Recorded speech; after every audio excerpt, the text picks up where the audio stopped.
Eu quero começar manifestando a minha grande alegria de poder falar aqui no auditório da Sociedade Teosófica.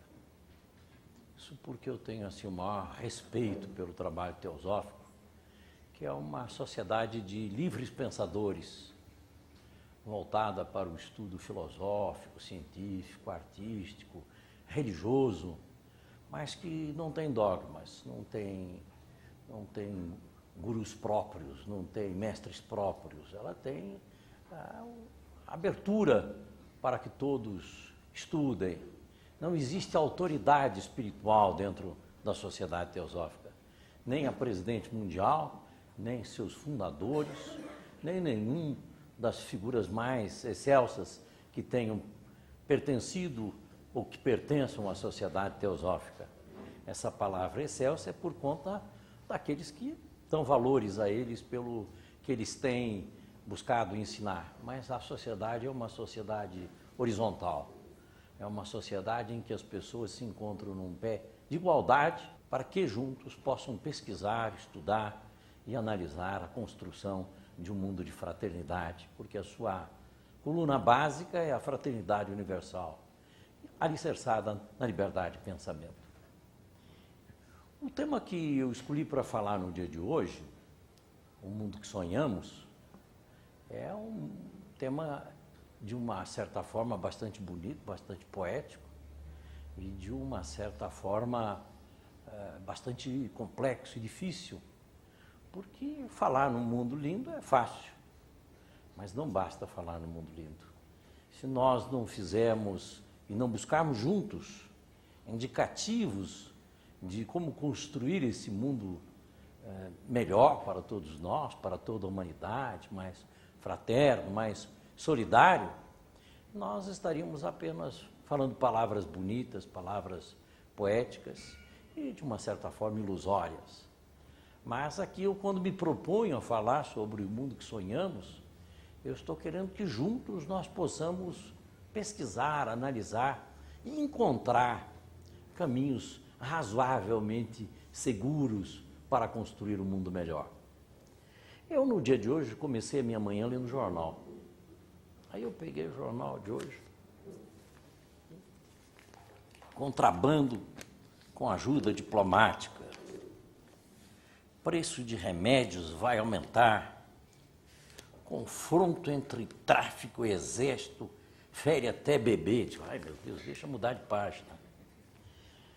Crimes hediondos, adversários acompanham o referendo, licitação suspeita com o PCC, que é o que ele comanda, clima de guerra, madrugada de medo na Zona Sul, Maria do Pó foge do presídio. Não, esse caderno está muito ruim, vamos para o outro caderno. Contrabando nas embaixadas, presos os dirigentes e pessoas das embaixadas, já algemados e enfiados dentro do camburão numa mera pesquisa. Previsão de novas prisões. Cerco policial na Asa Norte. Jardineiro morre na ponte JK. Batida na Sudoeste. A viagem é cara e muito insegura, falando das viagens de ônibus em que há assaltos nas viagens de ônibus. Vamos... caso Graziella, crime hediondo, aborto sem consentimento da família, reforço para a área de conflito do sem terra, tumulto na Boca do Caixa, 3.500 mulheres na luta contra a violência. Está complicado, né? Esse é o mundo que nós temos.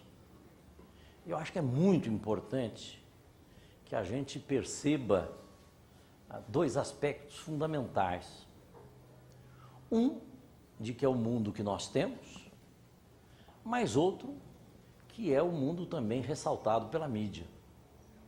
A mídia também poderia ter publicado nas suas edições as coisas lindas e maravilhosas que são feitas por tantas entidades, por tantas organizações, por tantas pessoas, organizações religiosas, ONGs, organizações governamentais, cada uma delas que nós fomos pesquisar, seja um SEBRAE, um CONFEA, seja um SESC, sejam entidades mais religiosas, como uma Brahma Kumaris, entidades mais amplas, de uma visão ampla, assim, tipo Unipaz e a própria União Planetária. Tem tanta gente fazendo coisa boa e, no entanto, a gente não vê o realce das coisas boas que estão sendo feitas. Isso nos leva, primeiro, a uma posição equivocada de imaginarmos que o mundo está perdido e de que não tem jeito. E segundo, nos leva a uma posição até de medo, de insegurança e até de desequilíbrio. Porque eu estou lendo o jornal de hoje, mas o de ontem foi igual, o de anteontem também, o traz-anteontem, será o de amanhã, e o depois, e o depois. Então, nós temos que pensar como é que seria um mundo ideal. Existem problemas no mundo? Sim. Problemas gravíssimos, problemas gigantescos. Eu chego a pensar que quando estiver lá no ano 3000, sobrevivendo à sociedade, e os homens vão fazer uma análise do século XX, do século XXI, aí então pegar os livros para estudar, né? E a história, e conclusão, relatório final, eram bárbaros. Esses bárbaros somos nós. Nós vamos ser classificados de bárbaros da mesma forma que nós classificamos, de uma certa forma, de bárbaros aqueles anos de escravidão do país, aqueles séculos de escravidão no nosso país e no mundo, aqueles séculos de lutas religiosas, tipo Guerras Santas, a Inquisição, tantas coisas bárbaras que o mundo tem vivido e que nós, no mundo de hoje, vivemos também. Nós vivemos no mundo de hoje também problemas sérios. É pena que a mídia ajuda, de uma certa forma, a realçar o lado negro e não realçar o lado de luz. Mas, ao mesmo tempo, a gente deve perceber que existe efetivamente um lado que precisa ser corrigido da humanidade e existe um lado luz da humanidade que precisa ser fortalecido. É preciso que a gente tenha essa visão. Bom, quando nós vamos falar sobre um tema como esse de mundo que sonhamos, eu recentemente fiz uma palestra que não tinha esse título, mas tinha algumas das coordenadas daquilo que eu vou falar hoje. E ao final da palestra, duas pessoas me interpelaram. Olha, nós viemos aqui ouvir coisas concretas e não utopias. E eu saí para pensar, meu Deus, será que eu falei de utopias? Será que hoje eu vou falar de utopias? Eu estou muito convencido de que os utópicos têm um papel especial dentro da história da humanidade.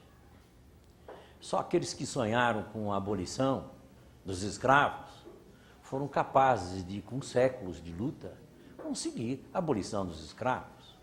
Só aqueles que sonharam com as mulheres respeitadas dentro da sociedade, como tem ocorrido de uma forma mais expressiva, não total, mas mais expressiva nos dias de hoje, é que foi possível essa transformação. Aqueles que sonham com um mundo melhor, certamente eles encontram dificuldades muito grandes. Mas se nós não tivermos estes que sonham com um mundo melhor, certamente nós não teremos um mundo melhor. No trabalho que nós fazemos lá na União Planetária, outro dia eu entrevistei uma senhora, uma belíssima senhora, uma pessoa extraordinária, que faz um trabalho de caridade. Tem uma escola, no EC em Brasília, e que atende centenas de pessoas pobres, de uma favela próxima da escola. Essas crianças são atendidas. Na apresentação dela, na entrevista dela, ela disse o seguinte: olha, nós temos ajudado centenas de crianças ao longo destes 20 anos que existe a nossa escola. nós atendemos especialmente 2 ou 3 favelas que estão próximas da escola.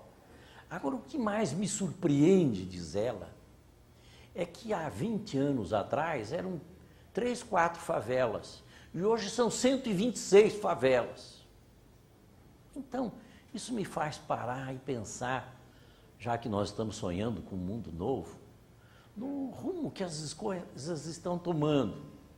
E aqui eu vou lembrar uma historinha que me contaram outro dia e que eu achei muito significativa. Dizem que 2 amigos estavam na beira de um rio e estavam ali muito bem, conversando, de repente viram uma criança sendo arrastada pela correnteza. E imediatamente eles se jogaram na água e foram salvar a criança. E voltaram muito eufóricos de salvar a criança, ainda naquela euforia de salvar a criança, quando perceberam que havia uma segunda. E imediatamente também se lançaram na água, foram buscar a segunda.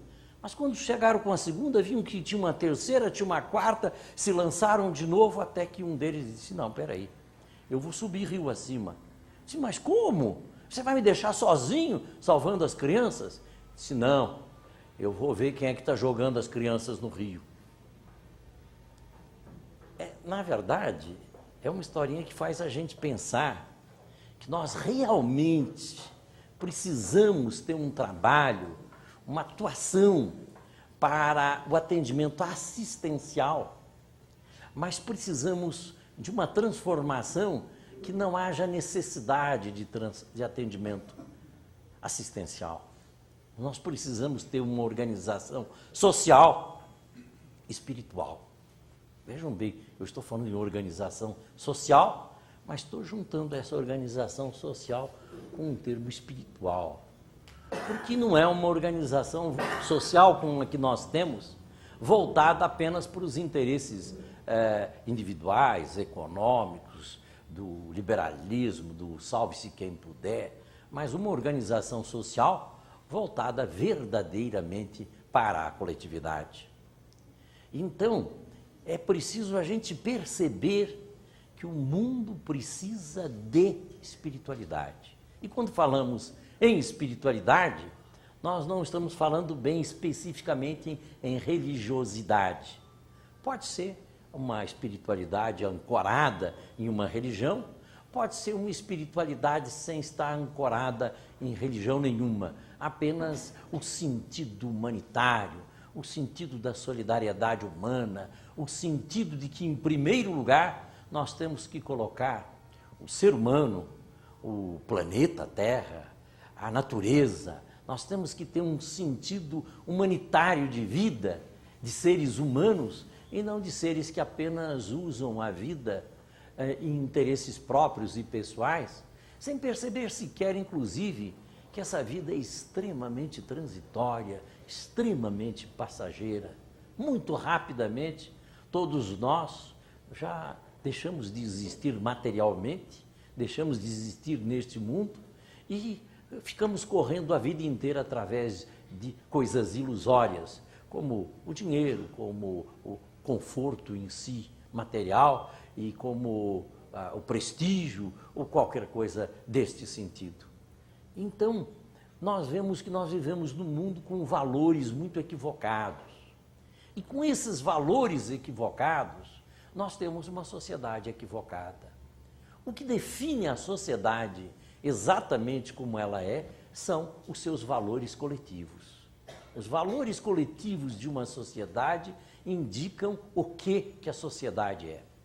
Se uma sociedade, ela, no seu valor coletivo, exemplificativamente, e até já mencionamos, ela acha que o nosso irmão negro, africano, deve ser um escravo para trabalhar para os brancos, esse valor coletivo é o que vai estar presente na sociedade. E neste valor coletivo nós vamos ter o Estado, com o legislativo, com o executivo, com o judiciário, com o poder de polícia, com todos os poderes, apoiando uma coisa hedionda, uma coisa monstruosa, como é a escravidão. Então, os valores coletivos, aquilo que é aceito pela coletividade, eles definem o que a coletividade vai ser, o que ela é. E aí, então, nós precisamos perceber quais os valores coletivos equivocados da nossa geração, dos nossos séculos, para que nós não sejamos realmente classificados de bárbaros nos séculos futuros. E como é que nós podemos alterar isso, se existe possibilidade de alterar, ou se não existe possibilidade de alterar? Eu acho que a gente pode viver assim, não tenho nada a ver com isso, não fui eu que fiz o mundo, não tenho nada a ver com essas coisas, ou pode viver sentindo que o mundo é o que nós somos e que nós é que vamos definir o mundo como deve ser e que nós podemos nos acomodar ou podemos não nos acomodar. Nós podemos estar numa postura de que não tem jeito ou podemos estar numa postura de tentar encontrar as pedras do caminho, tentar encontrar o caminho. E o que eu vou tentar aqui conversar com vocês hoje é de verificar a viabilidade, ver se existe caminho e se existe alguma coisa que pode ser feito. Eu penso que o primeiro problema que nós encontramos para transformar esse mundo e fazer esse mundo com paradigmas mais elevados é a descrença. A descrença, se nós não acreditamos que podemos fazer, ninguém faz aquilo que não acredita. É preciso que a gente tenha fé na própria raça humana, no próprio ser humano, na inteligência humana, para a gente construir um mundo que seja um mundo válido para todos nós, um mundo que possamos sonhar, um mundo que nós não vamos mais ter jornais com essas notícias como essas que eu mostrei hoje, mas pelo contrário, jornais que não só estão valorizando a luz, como eles não encontrarão motivos para dar notícias dessa natureza, porque essas notícias não existirão mais nessa sociedade. Essa sociedade terá um outro conteúdo, terá uma outra percepção. Mas onde é que estão as raízes do problema? Existem raízes? Existe o que fazer? Onde é que está o problema? Eu apontei a descrença como um dado importante. A gente precisa acreditar que pode fazer. É claro que esse acreditar que pode fazer, ele não pode ser um acreditar meio bobo, meio falso. Não pode ser aquilo, não, eu acredito que nós aqui vamos mudar o mundo e achar que o mundo vai ser diferente amanhã. Olha o que eu falei amanhã. Mas a gente tem que perceber que na natureza, e nós vivemos no mundo regido por leis, não estou falando das leis dos homens, eu estou falando das leis da vida. Nós vivemos num mundo regido por leis confiáveis, no mundo em que nós sabemos que vamos colher aquilo que plantamos e na mesma medida daquilo que plantamos, e também desde que nós tenhamos tido cuidado de tomar as providências adequadas para que aquela plantação tenha o seu resultado favorável. Neste mundo nós podemos atuar com inteligência para essa transformação. Nós temos que acreditar nisso, acreditar, ter fé. Para mim, fé é isso. É fé nas leis, fé no ser humano, fé de que nós podemos fazer essa transformação, porque essas leis são confiáveis. Não adianta nós sermos derrotistas, eu fiz tudo, não consegui nada. Sim, você fez o quê? Eu joguei muita semente por aí, não frutificou nada. Onde é que você jogou a semente? Eu joguei no asfalto, aí no asfalto não nasce mesmo. Mas eu joguei também numa terra ali, mas a terra estava preparada. Tinha que preparar. E você adubou a terra? Tinha que adubar. Você irrigou? Tinha que irrigar. O mundo, ele é regido por leis sábias, não só da natureza, mas de toda a manifestação. Se nós quisermos ir com foguete à Lua, é extremamente difícil, extremamente complexo. Mas existem leis confiáveis, precisas, que nós podemos utilizar para chegar à Lua. E se fizermos os empreendimentos necessários para isso, nós chegaremos lá. É claro que há propostas que hoje seriam quase que impossíveis de chegar a uma outra galáxia ou qualquer coisa parecida, até sair do sistema solar, pelo o nosso conhecimento de hoje. Talvez a gente possa em outra dimensão, mas nas dimensões físicas nós temos que ter clareza que isso é impossível. Mas nós temos que conhecer que nós vivemos num mundo regido por leis e que essas leis são confiáveis. Se nós atuarmos corretamente, nós vamos ter o resultado correto, não tenho dúvida disso. O que nós precisamos é investigar isso.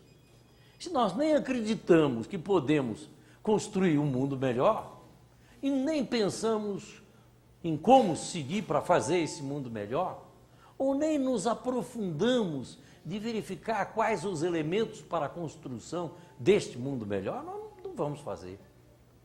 Da mesma forma que não vai conseguir um resultado satisfatório aquele que imagina um dia a Lua, mas não tomou providência nenhuma para isso, não juntou recursos, não juntou especialistas, não fez estudos, não tomou providência, ficou só com aquilo na cabeça. Isso não vai acontecer. E se nós, ainda por cima disso, formos descrentes de que isso é possível, aí então nós não vamos ter realmente resultado. Então o que a gente precisa é se aprofundar nessa matéria. A gente estuda tanta coisa, né? Física, química, matemática, sociologia, filosofia, etc. e tal. Eu outro dia falando lá para os engenheiros lá no Rio Grande do Sul, eu disse, olha, conheço tanta engenharia, né? Engenharia mecânica, engenharia elétrica, engenharia eletrônica, engenharia financeira, engenharia política. Nós temos que ter os engenheiros da construção da paz mundial. Por quê? Existem providências para serem tomadas para construir a paz mundial. Existe caminho, mas nós temos que buscar o caminho, esse caminho não está pronto. E aqui hoje, nessa conversa nossa, eu não vou apresentar a vocês um caminho pronto. Eu vou me propor a dizer algumas ideias e, sobretudo, dizer que não existe caminho pronto. Nós temos que estudar, temos que pesquisar, temos que encontrar as raízes, porque nós encontrando as raízes dos nossos equívocos, nós vamos poder consertá-las se assim direcionarmos a nossa energia e realmente construir o mundo que sonhamos. Que seria muito simples, um mundo sem penitenciárias, um mundo sem maldades, um mundo sem guerras, um mundo sem violência, um mundo de paz, um mundo de amor, um mundo de fraternidade, um mundo de saúde, saúde física, saúde emocional, saúde mental, um mundo sem advogados, não íamos precisar de advogados, um mundo sem assistentes sociais, porque não íamos precisar de assistentes sociais, um mundo sem os médicos que temos aí, íamos ter médicos apenas para aquele trabalho mecânico de uma pessoa que ocorreu de quebrar um braço, uma perna e que precise um conserto, mas não tem médico para curar a doença porque não tem doença, e não tem doença porque as pessoas vivem saudavelmente de acordo com as leis da natureza, vivem com higiene, vivem com alimentação correta, com repouso correto, com o exercício correto, e as pessoas todas morrem velhinhas saudáveis. É possível tudo isso, isso não é ilusão. Nós não vamos precisar de farmácias, nós não vamos precisar de todo esse aparato que nós temos aí, se nós tivermos uma vida com as regras adequadas, correspondentes àquilo que deve ser viver em harmonia com a vida, em harmonia com a natureza. Eu vou apenas dar algumas pistas do nosso estudo, mas eu sugeria que cada um de nós buscasse estudar essa questão de o que fazer para que nós possamos ter um mundo novo, um mundo melhor, um mundo que sonhamos. A primeira pista, eu digo pista porque eu procurei estudar alguma coisa do assunto, eu tenho algumas ideias, mas certamente as minhas ideias nem são as melhores, nem são as últimas e nem necessariamente são certas, são apenas algumas ideias. Acho que o ponto primeiro que nós temos a ver é realmente a ignorância. A ignorância do ser humano é uma tragédia, de nós, seres humanos. Enquanto os animais, eles vivem de acordo com a natureza, não tem problemas psicológicos, talvez um animal caseiro tenha, porque ele já foi desviado das suas regras de vida. Mas enquanto os animais vivem naturalmente, saudavelmente, os animais nativos que vivem na natureza, não estou falando dos domésticos, e não preciso nem de médicos, nem de assistência dessa ou daquela natureza. Nós temos agora a história da gripe aviária, temos a questão da vaca louca, mas tudo isso porque esses animais também são alimentados de uma forma incorreta, mantidos de uma vida absolutamente absurda, né? O tratamento que é feito com as pobres das galinhas, uma vez eu ouvi a Rada Burnier dizer, se nós víssemos o tratamento que são dadas às galinhas, nós não comeríamos nem os ovos, porque realmente é uma coisa quase que hedionda. E aí então nós vemos que tudo isso cria esses problemas que nós temos aí. Mas então a ignorância para mim é o ponto básico. Ignorância de quê? Primeiro, de que nós vivemos num mundo regido por leis, leis absolutas, leis confiáveis, leis que nos amparam para que nós possamos ter as atitudes mais adequadas para a criação deste mundo correto, deste mundo digno para todos nós. Segundo, de que a grande realidade da vida é a interdependência. Nós somos todos interdependentes. Nós todos fazemos parte, assim, como de uma rede, de uma grande rede, do macrocosmo ao microcosmo, a teia da vida única. Nós estamos todos interligados. E nós, por não conhecermos estas leis e a vida e a percepção da vida, nós nos consideramos seres isolados, nos consideramos seres que podemos cuidar de nós individualmente, sem perceber que esse nós é até muito falso, porque a nossa vida é toda interdependente com as outras pessoas, não só do ponto de vista assim absolutamente material, de quem fez minha roupa, ou a de cada um de vocês, de quem preparou o nosso alimento, quem plantou, quem colheu, quem nos deu cultura, não só de um ponto de vista material, mas como de um ponto de vista muito mais profundo que isso. Existe uma unidade da vida e nós vivemos numa ilusão de separatividade. Essa ilusão de separatividade faz com que os homens vivam homens contra homens, lobo contra lobo, ao invés de uma postura sábia, de inteligente, de que todos nós compomos uma mesma unidade e que posso dizer divina, divina do ponto de vista que tivermos, seja cristão, budista, maometano, não importa, sempre, pelo mínimo para as religiões, todo o universo, todo o mundo, todas as criaturas foram criados por uma divindade com nomes diferentes, mas sempre com nomes diferentes. Ou até por uma maçonaria que fala no grande arquiteto do universo, não coloca como Deus, mas coloca como a existência de algo que extraordinariamente fez essa criação do universo.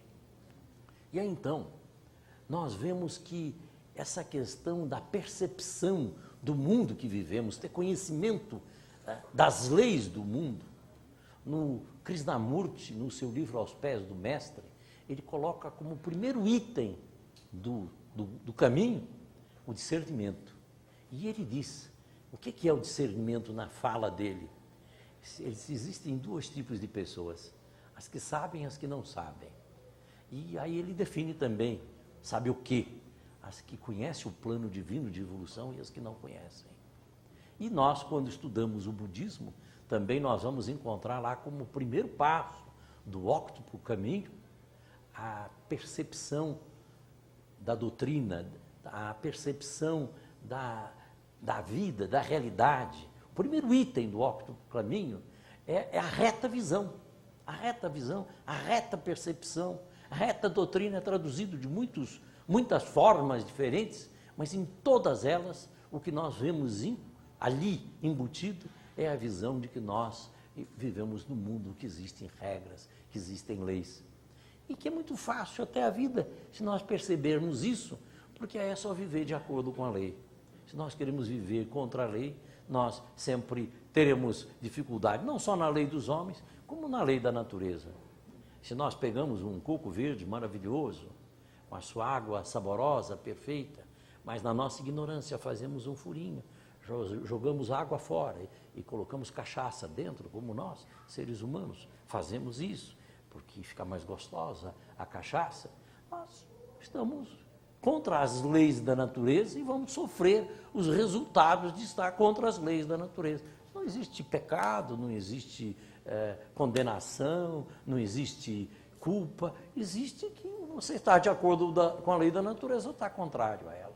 E na medida em que nós estejamos de acordo com essas leis da natureza, que especialmente elas nós precisamos conhecer bem, nós vamos poder atuar de uma forma harmoniosa de criar esse mundo maravilhoso que todos nós queremos. Então, essa ilusão da separatividade nos leva a quê? Homem contra homem, o homem lobo do próprio homem, e nos leva a uma série de fatores. A arrogância, o orgulho, eu sou melhor que fulano, fulano não é tão bom quanto eu, nos leva ao antagonismo, nos leva à competitividade de uns contra os outros. Veja que competitividade, hoje a nossa sociedade é uma palavra exaltada como do mais alto valor. No entanto, numa sociedade linda, bela, o mais forte ele não vai competir com o mais fraco, ele vai socorrer o mais fraco. Olha, é preciso inverter isso. Ao invés do mais forte estar concorrendo com o mais fraco, eu ganho, eu sou vitorioso sobre você, não, é porque ele estará alicerçado em outros valores, onde um deles é essa percepção da unidade da vida, e o mais forte vai socorrer o mais fraco. E aí então, uma série de problemas surgem, sobretudo da violência de uns contra os outros, por falta dessa percepção da unidade da vida. Falta da percepção de que nós vivemos num mundo de ilusão de separatividade e que esta vida como aí está, cada um buscando o seu espaço e o mais forte querendo vencer o mais fraco, querendo explorar o mais fraco, nós só vamos poder ter um mundo que é o resultado disso. Conforme os elementos que nós pomos para criar o mundo, conforme o resultado que nós temos desse mundo. Mas nós temos também outros fatores. Eu estou mencionando apenas alguns convidando que possamos pensar juntos. Um outro valor importante está ligado na amorosidade, na sensibilidade, porque nós vivemos com isso que nós estamos aí vivendo, um mundo de desamor, um mundo de crueldade, um mundo de insensibilidade.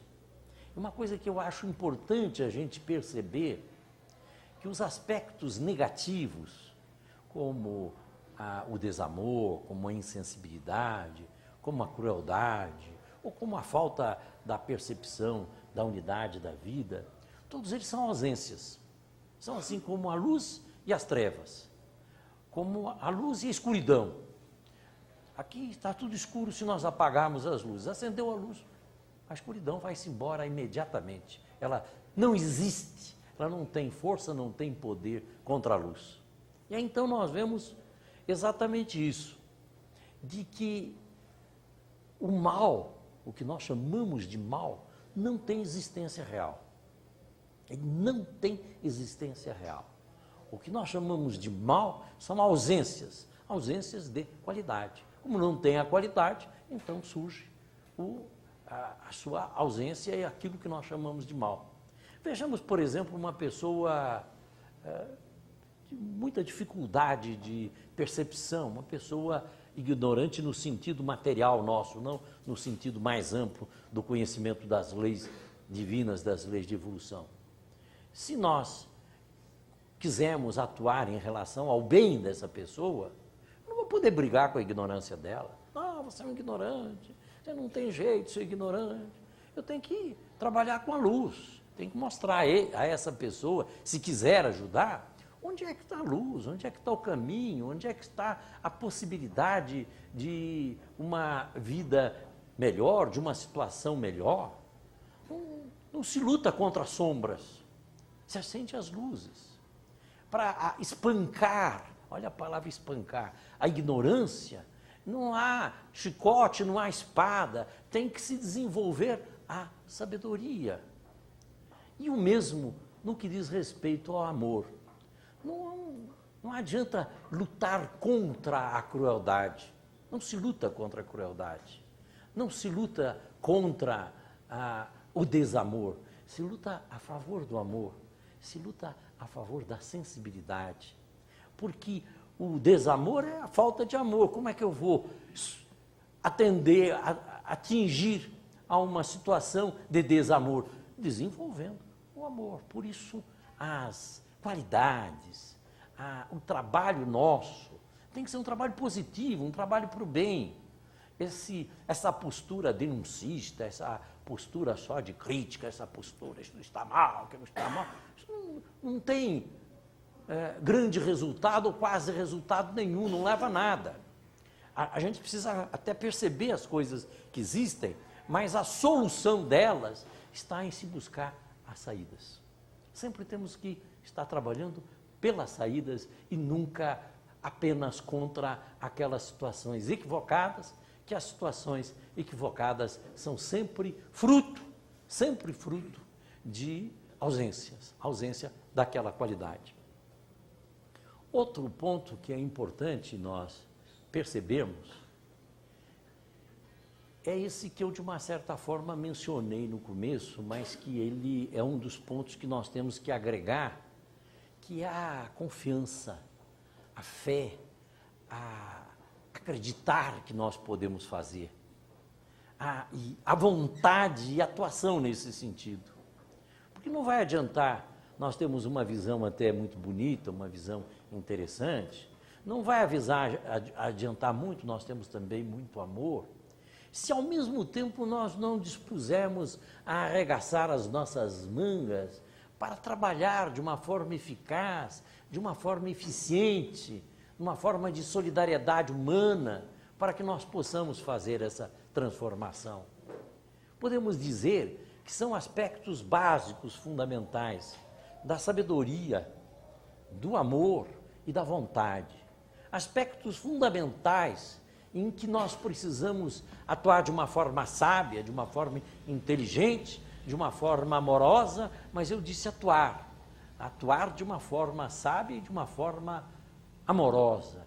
Se nós fizermos isso, e acreditarmos que podemos fazer isso, e estudarmos quais os caminhos para fazer essa transformação, aí então nós podemos imaginar que podemos sonhar com um mundo melhor. Há um ponto que é importantíssimo a gente perceber, é a responsabilidade individual. Nós precisamos criar a consciência coletiva da responsabilidade individual. Olhe bem a frase, parece que é até um paradoxo, mas não, porque o mundo se movimenta diante da consciência coletiva que ele tem dos fatos e das coisas, e das situações e dos valores. Então o mundo tem uma consciência coletiva, se é que podemos chamar de consciência, eu chamaria até de uma visão, uma percepção, até ainda são pobres esses termos, eu diria de valores equivocados, coletivos, que dentro desses valores equivocados coletivos, ele se manifesta. Como o valor de acreditar que a guerra vai fazer a paz, como o valor de que o mundo, se é que nós podemos chamar de valores, como digo, de que o mundo é do jeito que ele é, que não tem jeito mesmo, e que por isso tem que aceitar o mundo como ele é, e a nossa posição é simplesmente passiva, de aceitar, de interiormente estarmos bem dentro dos nossos corações, que é importante, mas isso é outro lado da história. Mas de que esse mundo tem que ser visto desta forma. Então, é importantíssimo que nós possamos perceber que a consciência coletiva, essa egrégora coletiva mundial da humanidade, que normalmente é uma egrégora que está ligada a países, a raças, a religiões, mas a egrégora coletiva, o pensamento coletivo, porque nós quando pensamos, nós criamos energias, nós movimentamos energias. que essa energia coletiva esteja voltada para a compreensão que cada um de nós é responsável pelo mundo em que vivemos. Essa responsabilidade individual tem que estar na consciência coletiva nossa para que nós possamos mudar alguma coisa deste mundo. Enquanto nós acharmos que não, é o Estado, são os ladrões, é o bandido, as empresas que exploram o trabalho humano. Claro que todos têm seu papel. Não estou dizendo que eles não têm papel, não. Mas enquanto nós acharmos que a responsabilidade é dos outros e que nós não temos nada a ver com isso, nós não vamos conseguir fazer nada. E nós precisamos perceber que nós, cada um de nós é responsável individualmente. Isso significa que então nós temos que ser seres perfeitos? Não, não falei em seres perfeitos. Nós temos cada um de nós de dar o melhor de nós, o melhor de nossas capacidades, o melhor de nossas habilidades para criar uma sociedade humana livre, igualitária e fraterna. E isso se faz pelo trabalho diuturno de cada um de nós. Quando lá vejamos, por exemplo, a época da escravidão. A escravidão no Brasil, o primeiro navio negreiro chegou em 1548, mas já existia escravidão antes, que faziam com índios.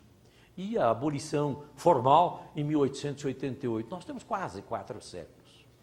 Quando naquele período nós tínhamos os escravistas e os abolicionistas, isso foi possível uma mudança, porque os abolicionistas num dia, no outro, mais outro, e mais outro, e mais outro, estavam colocando a sua posição, a sua postura. Isso é um equívoco, nós não podemos aceitar. Não significa que puxaram espadas, nem nada disso, embora em alguns casos até lutas ocorreram, mas aquela postura do abolicionista de uma forma plena e confiante e concreta, contra aquilo que poderia parecer uma utopia, um mundo sem escravos, foi aquela postura permanente deles que permitiu que, gota a gota, aquilo fosse criando uma massa crítica, que num momento, essa massa crítica é que nem um copo que a gente vai enchendo num conta-gotas de água, até que chega um ponto ele transborda, até que chega um ponto e vira a mesa. E no momento em que vira a mesa, vira de verdade. Agora, vira por quê? Vira porque houve aquele conta-gota permanente, durante séculos, mas houve aquele conta-gota de uma posição diferenciada. E então, vejam essa questão da escravidão, por exemplo. Hoje, se um de nós se atrever a ser desrespeitoso com um afrodescendente, por exemplo, e chamando de uma forma pejorativa, hoje é crime. Hoje é crime. No entanto, há alguns séculos atrás, há poucos séculos atrás, poucas décadas atrás, no tempo do meu avô, que nasceu em 1848 e que, portanto, viveu 40 anos com a escravidão, no tempo do meu avô, o que nós vimos é que o escravo não tinha direito nenhum. Ele era tratado pior do que os animais, porque não existia lei de proteção aos animais.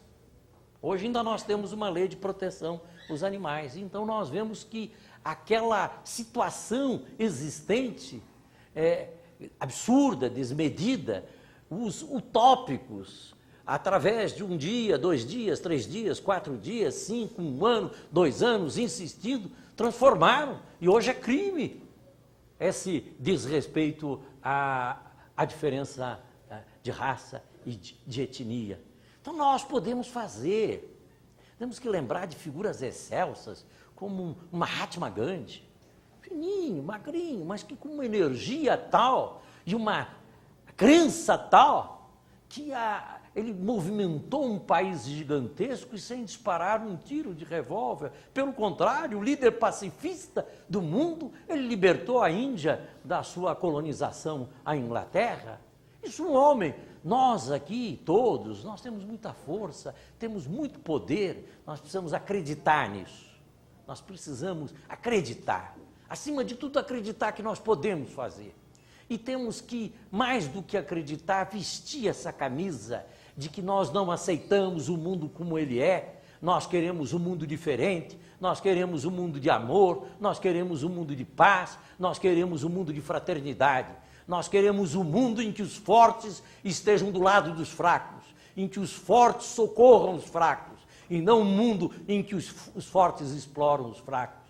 E nós temos que defender bandeiras desta natureza, nós temos que defender uma situação, e que é muito complexa, na verdade, para falar sobre isso, nós teríamos que falar 40 horas aqui e discutir durante 200 dias para entrar mais profundamente. Mas nós precisamos fazer parte daqueles ativistas por um mundo melhor, ativistas por um mundo de paz, ativistas por um mundo de fraternidade, ativistas por um mundo sem exploração humana, ativistas por um mundo de respeito a todas as religiões, de respeito a todas as criaturas, de respeito a todas as etnias, de fraternidade universal verdadeira e de que possamos construir a grande fraternidade universal, não sonhadora, utópica e boba, mas real, verdadeira, porque ela, em essência, nós somos uma grande família. Em essência, a humanidade toda faz parte dessa grande família. O que é preciso é que a gente, mudando valores,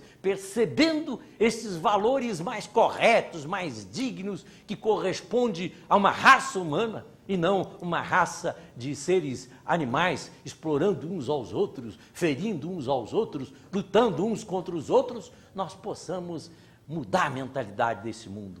E essa responsabilidade individual de cada um de nós é básica, é básica. Nós temos que acreditar nisso. Nós, cada um de nós, temos a responsabilidade, ao terminar os nossos dias, de ter consciência que nós trabalhamos por um mundo melhor.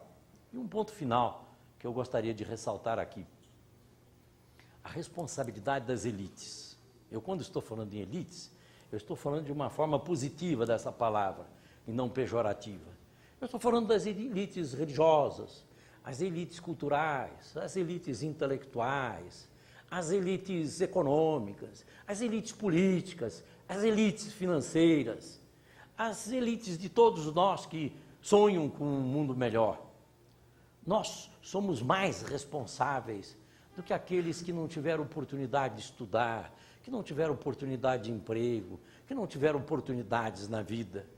Não vamos imaginar de que vamos ficar aqui, não, os bandidos, o isso, ou aquilo. Todos eles são vítimas de uma sociedade que nós criamos, todos eles. Todos esses marginais que estão aí, como regra, raríssimas exceções de desequilibrados, mas com raríssimas exceções, são vítimas de uma sociedade injusta, sociedade que nós, elite, criamos.